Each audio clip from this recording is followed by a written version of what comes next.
탈모약 부작용 때문에 약을 못 시작하고 계신 분들 계시죠? 오늘 마지막까지 꼭 시청해 주시길 바랍니다. 탈모에 관한 지식을 공유하는 탈모 인사이드 닥터 클라우드입니다. 오늘은 탈모약의 부작용에 관해서 알아볼 건데요. 탈모약의 부작용에는 다양한 종류가 있습니다. 첫째로는 남성 기능의 저하 혹은 성기능 장애, 두 번째로는 우울감, 세 번째는 전립선 암에 관해서 다뤄보도록 하겠습니다. 첫 번째로 다룰 내용은 성기능 저하인데요. 많은 분들이 탈모약 먹기 전에 남성 기능이 떨어질까봐 무서워서 시작을 못 하세요. 성기능 저하의 확률은 보통 100명에 2명, 4명 정도로 되어 있어요. 그래서 2% 혹은 4%라고 말씀을 드리고 있는데요. 그렇게 높은 수치는 아니지만 만약 나에게 그런 문제가 생긴다면 공포감이 생기는 두려운 부작용이기 때문에 많은 남성분들이 약 드시기를 꺼려하세요. 그래서 조금 자세히 알아볼 건데요. 피나스테리드와 두타스테리드 두 종류의 약에 관해서 당연히 두타스테리드가 더 효과가 세고 강한 약이니까 부작용도 셀 거라고 알고 계신데요. 현재 알려져 있는 약전에도 기록된 것을 비교해 보면 프로페시아, 피나스테리드 계열의 수치는 다음과 같고요. 두타스테리드 계열, 아보다트 계열의 약의 수치는 이렇게 되어 있습니다. 두 가지 모두 위약군, 즉 약을 복용하지 않은 군에 대비해서는 성욕 감소 아니면 발기부전 이런 부작용들이 나타나고 있는 것을 볼 수 있는데요. 재미있는 사실은 1mg의 피나스테리드를 복용한 군과 5mg의 5배나 높은 용량의 피나스테리드를 복용한 군을 비교했을 때 이런 성기능 장애의 부작용이 더 늘어나지는 않는다고 되어 있어요. 따라서 아보다트 약이 더 강한 약, 5알파 환원 효소를 더 강하게 억제하기 때문에 부작용이 더 클 거라는 생각은 조금은 아니라고 생각하시면 될 것 같습니다. 근거가 부족합니다. 그래서 아보다트와 프로페시아 두 가지 약을 비교했을 때 많은 분들이 아보다트 약이 부작용이 3배, 4배 더 많을 거라고 생각을 하는데요. 실상은 그렇지 않습니다.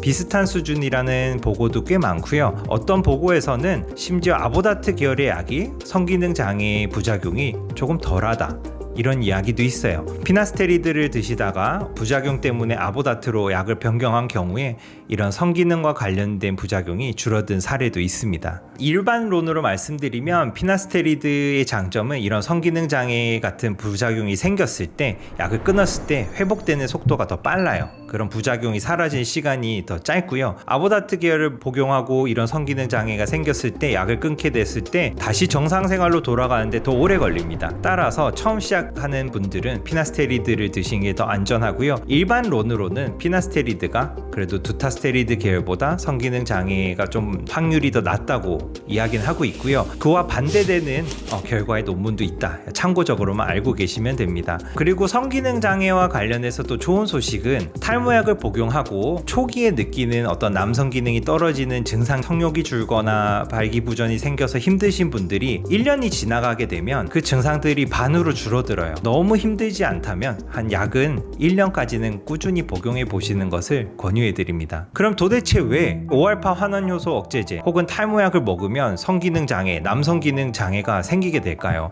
이런 이유는 남성 호르몬, 즉 테스토스테론이 결국에 우리 남성의 기능, 어떤 성기능에 중요한 역할을 하게 되는데요. 5알파 환원 억제제가 무엇을 줄여줍니까? DHT를 줄여주죠.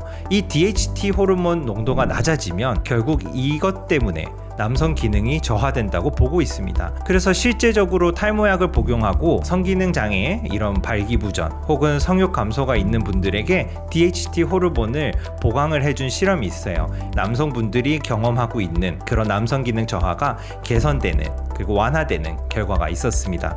이 5알파 환원 효소 억제제가 결국 DHT를 줄여주기 때문에 남성 호르몬과 관련된 우리 남성 기능이 떨어진다고 생각하시면 되겠습니다. 또 하나 재밌는 사실은 모든 남성분들이 테스토스테론의 수준이 좀 달라요. 정상 범위가 300에서 900까지 있는데요. 이 남성 호르몬의 아래 경계에 있는 분들, 200에서 300 정도의 정상 수치에 들어가시는 분들은 아무래도 탈모약을 먹었을 때 남성 기능이 떨어지는 확률이 더 높다고 되어 있어요. 그래서 조금 걱정이 많으신 분들은 본인이 갖고 있는 테스토스테론의 혈중 농도를 먼저 검사해 보셔서 좀 낮은 편에 속하는지 아니면 조금 높은 편에 속하는지 확인해 보시면 조금 더 안전할 것 같습니다.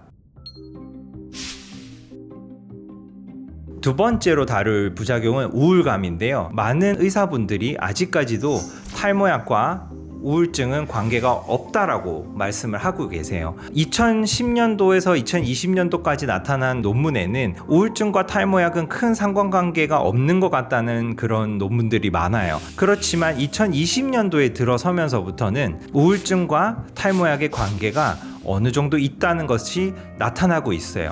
심지어 2021년도에 나온 논문에는 탈모약이, 즉 5알파 환원 효소 억제제는 우울증을 유의미하게 높일 수 있다. 심지어 꽤 높게 증가시킬 수 있다라고 되어 있습니다. 이런 우울증이 생길 수 있는 이유로는 5알파 환원 효소 억제제는 뉴로스테로이드를 줄여주는데요. 이 뉴로스테로이드는 우리 신경계에 작용하는 스테로이드라고 생각하시면 되는데요. 인지, 감정, 그리고 스트레스 레벨에 관여를 하게 됩니다. 이 뉴로스테로이드가 5알파 환원효소 억제제로 인해서 줄어들게 되면 이에 따라서 우리 몸의 도파민 수치가 낮아지게 돼요. 도파민이 떨어지게 되면 우울한 생각을 더 많이 하게 되거나 우울한 감정으로 빠지게 됩니다. 이렇게 탈모약을 복용하시게 되면 뉴로스테로이드가 줄어들게 되고 이로 인해서 도파민 수준이 떨어져요. 그래서 우리가 평소보다 좀 무드가 가라앉을 수 있어요. 그래서 예전보다 탈모약 먹고 뭔가 좀 기운도 없고 뭔가 좀 활력이 떨어진다. 그러면 탈모약을 좀 의심해 봐야 되는데요. 좋은 소식은 이 탈모약으로 인한 우울증은 자살까지 유발하는 그런 심각한 우울증이 생기는 건 아니고요.